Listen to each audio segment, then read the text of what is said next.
नमस्कार. जय श्री कृष्ण. श्री कृष्ण चैतन्य प्रभु नित्यानंद, श्री अद्वैत गदाधर, श्री वसति गौर भक्त वृंदा. Enunciating text 46, text 47 and text 48 of chapter 15, description of the kingdom of God of third canto, the status quo of Srimad Bhagavatam. Text 46. Kumara uchuh यो अंतरहितो हृदि गतो अपि दुरात्मनां त्वम सो अद्यैव नो नयनमूलमनन्तराद्धः यरः येव कर्णविवरेण गुहां गतो नः पित्रानुवर्णितरः भवदुद भवेन्. The Kumaras said, "Our dear Lord, you are not manifested to rascals, even though you are seated within the heart of everyone. But as far as we are concerned, we see you face to face, although you are unlimited. The statements we have heard about you from our father Brahma through the years have now been actually realized by your kind appearance. The so-called yogis who concentrate their mind or meditate upon impersonal or void are described here." This verse of Srimad Bhagavatam describes persons who are expected to be very expert yogis engaged in meditation, but who do not find the Supreme Personality of Godhead seated within the heart. These persons are described here as Duratma, which means a person who has a very crooked heart, or less intelligent persons, just opposite to a Mahatma, which means one who has a broad heart. Those so-called yogis who, although engaged in meditation, are not broad-hearted, cannot find the four-handed Narayan form, even though he is seated within their heart. Although the first realization of the Supreme Absolute Truth is impersonal Brahma, one should not remain satisfied with experiencing the impersonal effulgence of the Supreme Lord. In the Ishopanishad also, the devotee prays that the glaring effulgence of Brahma may be removed from his eyes so that he can see the real personal feature of the Lord and thus satisfy himself fully. Similarly, although the Lord is not visible in the beginning because of his glaring bodily effulgence, if a devotee sincerely wants to see him, the Lord is revealed to him. It is said in Bhagavad Gita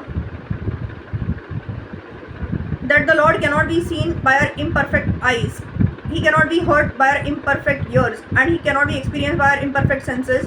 But if one engages in devotional service with faith and devotion, then God reveals himself.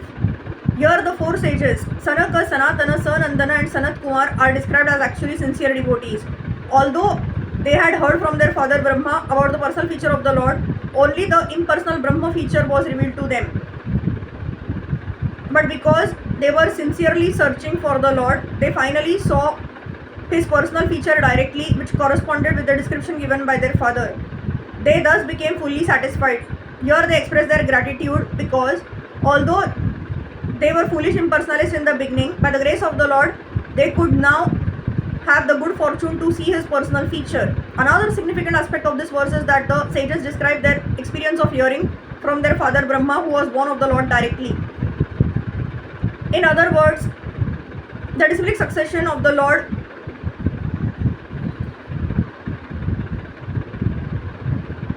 to Brahma, and from Brahma to Narad, and from Narad to Vyas, and so on is accepted here.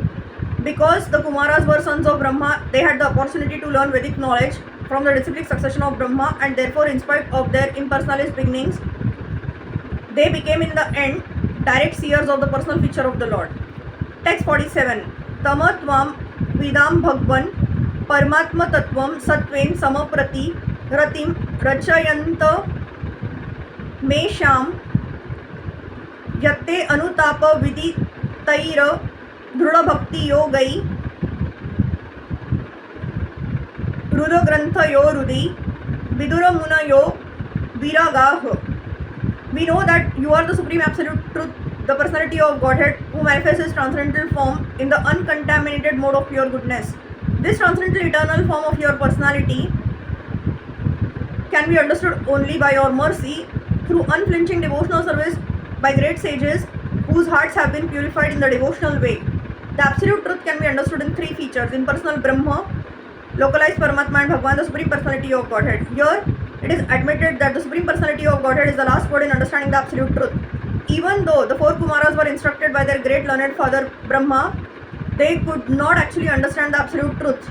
They could only understand the supreme absolute truth when they personally saw the personality of Godhead with their own eyes. In other words, if one sees or understands the supreme personality of Godhead, the other two features of the absolute truth, namely impersonal Brahma and localized Paramatma, are also automatically understood. Therefore, the Kumaras confirm you are the ultimate absolute truth. The impersonalists may argue that since the supreme personality of Godhead was so nicely decorated, he was therefore not the absolute truth. But here it is confirmed that all the variegatedness of the absolute platform is constituted of Shuddha Sattva, pure goodness. In the material world, any quality goodness, passion or ignorance is contaminated. Even the quality of goodness here in the material world is not free from tinges of passion and ignorance. But in the transcendental world, only pure goodness without any tinge of passion or ignorance exists. Therefore, the form of the Supreme Personality of Godhead and his variegated pastimes and paraphernalia are all pure Sattva Guna. Such variegatedness in pure goodness is exhibited eternally by the Lord for the satisfaction of the devotee. The devotee does not want to see the Supreme Personality of Absolute Truth in voidness or impersonalism. In one sense, absolute transcendental variegatedness is meant only for the devotees, not for others, because this distinct feature of transcendental variegatedness can be understood only by the mercy of the Supreme Lord and not by mental speculation or the ascending process. It is said that one can understand the Supreme Personality of Godhead when one is even slightly favored by him. Otherwise, without his mercy, a man may speculate for thousands of years and not understand what is actually the absolute truth. This mercy can be perceived by the devotee when he is completely freed from contamination. It is stated therefore that only when all contamination is rooted out and the devotee is completely detached from material attractions can he receive this mercy of the Lord. Text 48. Natyantikam viganayantyapi te prasadam himavan yadarpita bhayam dhruva unnayaiste ye anga tvadanghrit charana bhavatah kathayah kirtanya tirtha yashasah kushala rasajñah. Persons who are very expert and most intelligent in understanding things as they are engage in hearing narrations of the auspicious activities and pastimes of the Lord, which are worth chanting and worth hearing. Such persons do not care even for the highest material benediction, namely liberation, to say nothing of other less important benedictions like the material happiness of the heavenly kingdom. The transcendental bliss enjoyed by the devotees of the Lord is completely different from the material happiness enjoyed by less intelligent persons. The less intelligent persons in the material world are engaged by the four principles of benediction called dharma, artha, moksha and kam.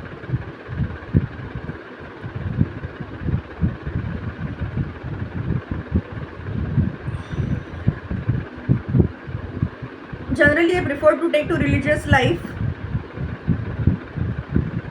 to achieve some material benediction, the purpose of which is to satisfy the senses. When by that process they become confused or frustrated in fulfilling the maximum amount of sense enjoyment, they try to become one with the Supreme, which is according to their conception mukti or liberation.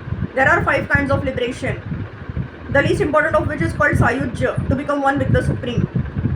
Devotees don't care for such liberation because they are actually intelligent, nor are they inclined to accept any of the other 4 kinds of liberation, namely to live on the same planet as the Lord, to live with him side by side as an associate, to have the same opulence and to attain the same bodily features. They are concerned only with glorifying the Supreme Lord and his auspicious activities. Pure devotional service is Shravanam Kirtanam. Pure devotees who take transcendental pleasure in hearing and chanting the glories of the Lord do not care for any kind of liberation. Even if they are offered the 5 liberations, they refuse to accept them, as stated in the Bhagavatam in the 3rd canto.